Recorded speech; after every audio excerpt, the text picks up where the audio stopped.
Conventional wisdom may dictate that presidential elections are the most important use of your vote.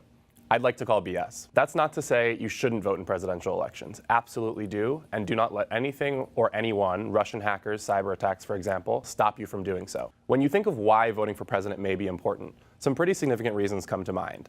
The president controls our nation's military, important foreign and domestic policy decisions, has significant oversight over the country's budget, etc. But as we learned the hard way in the 2000 election, and hopefully relearned the 2016 election, the candidate who wins the most actual votes does not always win the presidency, thanks to a little thing called the Electoral College. As a result, individual votes actually matter significantly less in presidential elections than in other local direct elections, especially if you live in a strongly blue state like New York. Again, I want to emphasize that I'm not trying to list reasons for you to sit out the next presidential election. Voting for anything from dog catcher to president is incomparably more important than 5 extra minutes of sleep, your morning coffee, the most recent episode of The Bachelor, or whatever else may come as an opportunity cost. But let's talk about why local elections matter. New York City has frequent elections. In 2016 alone, there were 4 different regularly scheduled elections: the presidential primary in April, the congressional primary in June, the state primary in September, and then the general election in November. This year, there are 2, the municipal primary in September and the general election and statewide referendum in November. There are 5 key reasons local elections matter so much. The first is simple. Your vote literally matters more. Last month, a city council candidate won her Democratic primary election in the district that I live in by 122 votes. The citywide primary that same night saw a turnout of less than 20% of eligible voters, while a special election for state senate in Harlem in April saw less than 8%. The likelihood of your individual vote swaying a local election is exponentially higher than in a national election. Second, local elections elect future presidents. The 3 most recent Democratic presidents, Barack Obama, Bill Clinton, and Jimmy Carter,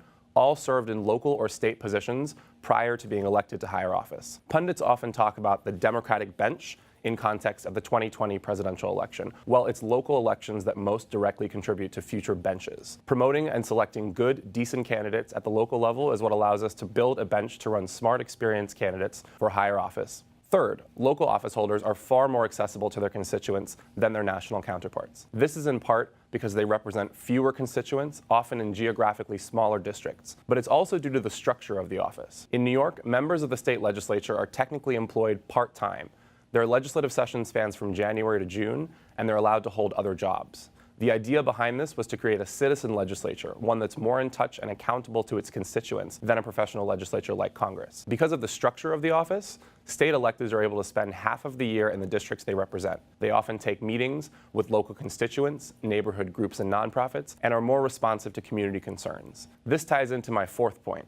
Local office holders are more directly impactful to their constituents. In New York City, council members can allocate millions of dollars worth of funding towards local capital projects like parks and school improvements, initiatives like art installations or after-school classes, or even directly to local nonprofits. The mayor has executive authority over $30 billion in tax revenue, over 300,000 city employees, and together with the city council, manages a budget of over $80 billion. The final reason to vote in local elections is that there are sometimes important local issues directly on the ballot, often called a ballot measure or referendum. This year, New York City has an important referendum on a constitutional convention, a legally mandated referendum that appears on the New York State ballot every 20 years. If approved by a majority of the voters, the convention would be held in 2019 and would allow elected delegates to amend the Constitution to address important issues: electoral reform, adding same-day voter registration or early voting, campaign finance reform, gerrymandering, even a woman's right to choose would all be fair game. Voters would then have the opportunity to vote to approve or reject the changes to the Constitution. Whatever issues you may care about, better schools, more jobs, funding for cultural institutions, student loan regulations, or just getting a pothole fixed, your local electeds are often more willing and able to help. So do yourself a favor, spend the next 5 to 10 minutes looking up your local elected officials. You can literally Google "who represents me"